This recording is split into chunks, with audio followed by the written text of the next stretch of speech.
नमस्कार दोस्तों, आपका हमारा YouTube चैनल सुपर शॉट 777 में स्वागत है। आज हम आपके लिए नई कहानी लेकर आए।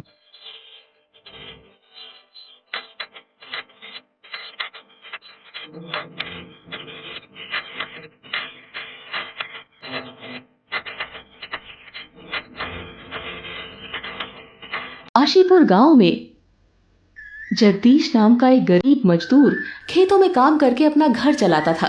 जगदीश और उसकी पत्नी शांति माँ दुर्गा के परम भक्त थे और दिन रात पूजा आराधना और जाप किया करते थे। जगदीश के मन में काफी लंबे समय से इच्छा थी कि वो वैष्णो देवी यात्रा पर जाए, पर पैसों की तंगी की वजह से उसकी ये इच्छा ही रह जाती है। हर बार सभी को वैष्णो देवी जाते हुए देखकर उसका मन भी बहुत दुखी हो जाता है। वो वैष्णो देवी के दर्शन के लिए जाना तो चाहता था, पर अपनी किस्मत के हाथों मजबूर था। पर ये साल बाकी सालों से अलग था। इस साल उसकी अच्छी कमाई हुई थी, जिससे वो वैष्णो देवी यात्रा पर जाने के लिए उत्सुक था। शांति, इस साल मैं अपनी इच्छा जरूर पूरा करूंगा। वैष्णो देवी यात्रा में जरूर जाऊंगा। ये तो बहुत अच्छा ख्याल है। माँ वैष्णो देवी के दर्शन से हमारे सारे दुख दर्द दूर हो जाएंगे। मैंने अपने दोस्त कमलेश से कुछ पैसे उधार भी लिए हैं। वैष्णो देवी यात्रा में ना जाने कितने पैसे खर्च हो जाएंगे। वापस आकर खेत में दुगना काम करके उसका उधार चुका दूंगा। जगदीश ने वैष्णो देवी यात्रा करने की ठान ली थी, लेकिन किस्मत को शायद कुछ और ही मंजूर था। वैष्णो देवी की यात्रा पर जाने से पहले जगदीश अब खेत में मजदूरी कर रहा था। तभी अचानक खेत में काम करते हुए बिजली के तार से जगदीश को अचानक करंट लग जाता है और जगदीश बेहोश होकर वहीं गिर जाता है। बेहोशी की हालत में जगदीश को गांव के कुछ लोग पास के अस्पताल ले जाते हैं।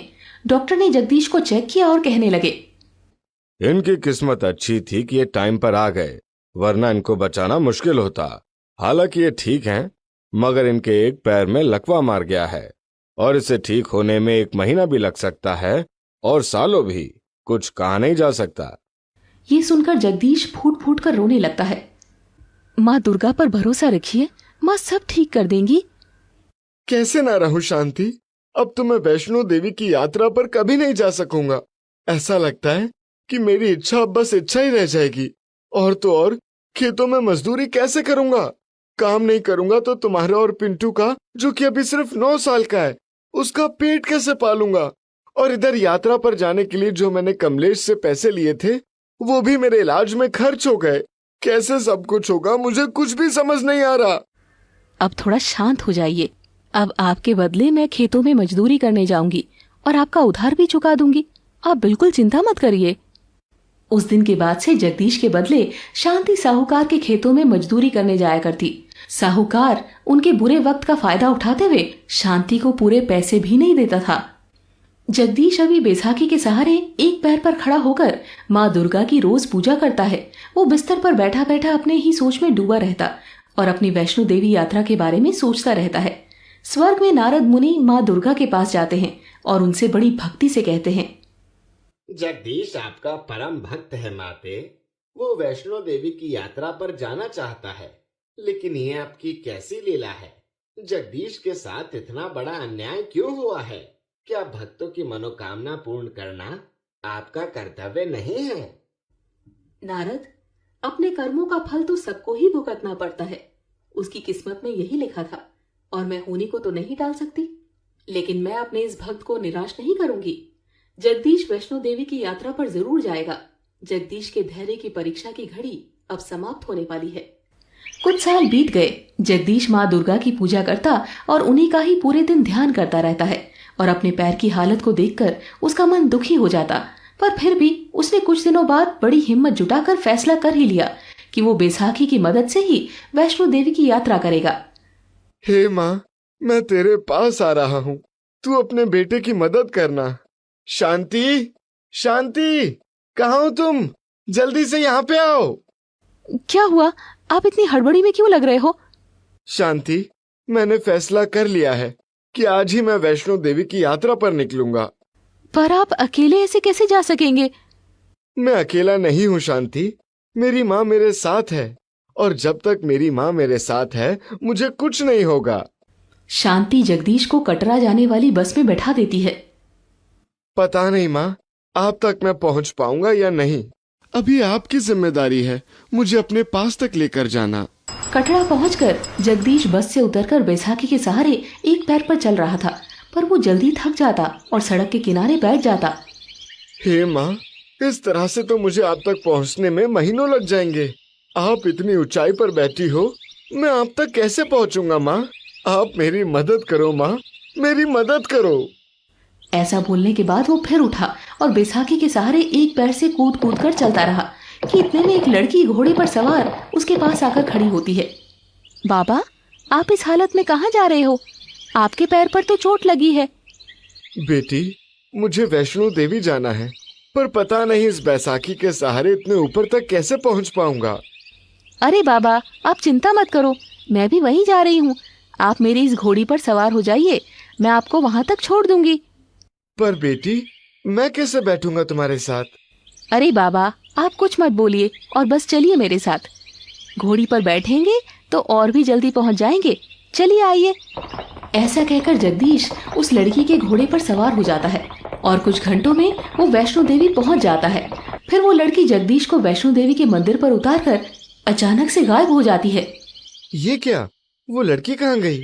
इतनी जल्दी चली गई? चलो कोई नहीं। हे माँ दुर्गे, आपने मुझे यहाँ तक पहुँचा दिया, अब तो आपके दर्शन हो ही जाएंगे। मंदिर के रास्ते में भीड़ होने के कारण जगदीश चलते चलते गिर जाता है और उसकी बैसाखी कहीं गिर जाती है। वो अपनी बैसाखी को ढूंढने की बहुत कोशिश करता है, पर भीड़ में उसकी बैसाखी कहीं नहीं मिलती।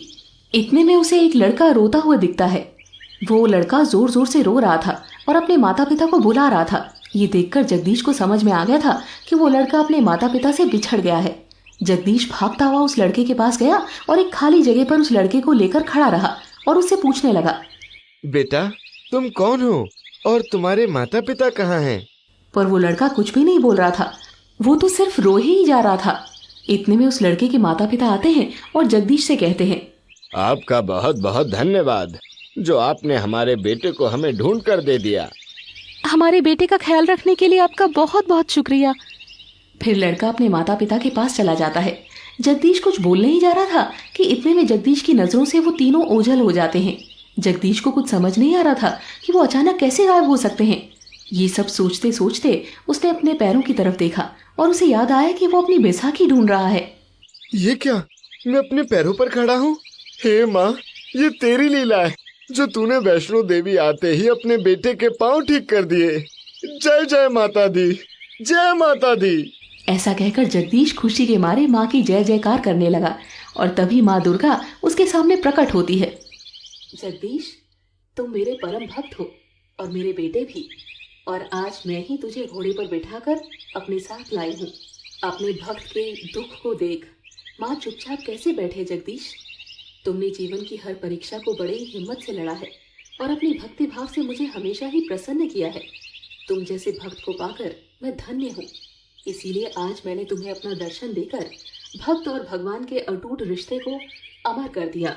ऐसा कहकर माँ दुर्गा अंतर ध्यान हो जाती है। माँ, तुम मुझे दर्शन देने आई थी और मैं खुद को इतने सालों से बेसहारा और लाचार समझ रहा था। हे माँ, तूने आज मुझे दर्शन देकर मेरे जीवन को सफल कर दिया। जय माता दी। सारे बोलो जय माता दी। जोर से बोलो जय माता दी। दोस्तों, आपको ये कहानी कैसी लगी? कमेंट करके जरूर बताएं। ऐसी और कहानी सुनने के लिए इसे लाइक और शेयर जरूर करें। धन्यवाद।